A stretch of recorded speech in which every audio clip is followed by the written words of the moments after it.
My name is Christopher, a former vice president of sales at GS Imaging Services. The date of my testimony is May 17th, 1995. In the fall of 1991, I suffered a serious stroke. The area damaged affected all motor functions. After spending 9 days in intensive care, the doctors weren't sure if I'd live or ever leave a wheelchair.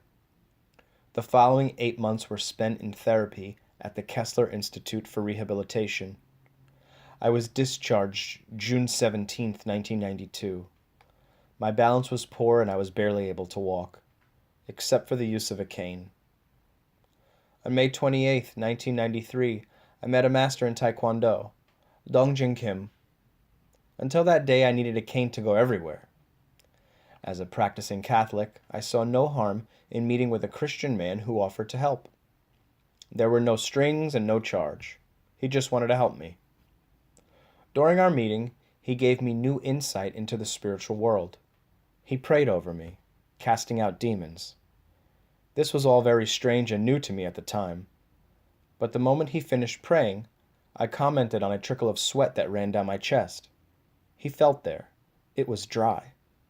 He explained to me the chain preventing the flow of chi energy had been broken, and that this energy could now flow normally. After thanking him, he said, "Don't thank me, thank God." As I got up to leave, my weak foot felt lighter, unlike before. Instinctively, I reached for my cane. "If you take that cane now," he said, "you'll never get off it." My wife had been waiting in the car. She had come to take me home.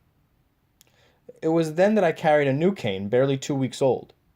I took that cane outside and placed it in the gutter. As she drove home, I tried to explain everything. It was just too much. I was overwhelmed. May 28th was a Saturday. That afternoon, I walked to and from the 5 o'clock Mass at St. Mary's Church in Rutherford, without a cane. It felt strange. I couldn't stop crying. I was so happy.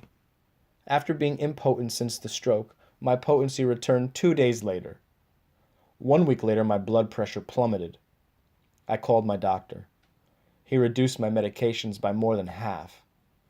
Now, a year later, I still continue to improve.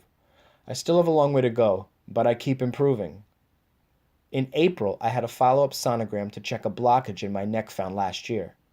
My doctor said it was calcified and corrected by surgery. This April, the pathologist told me it was reduced by 10% from May last year.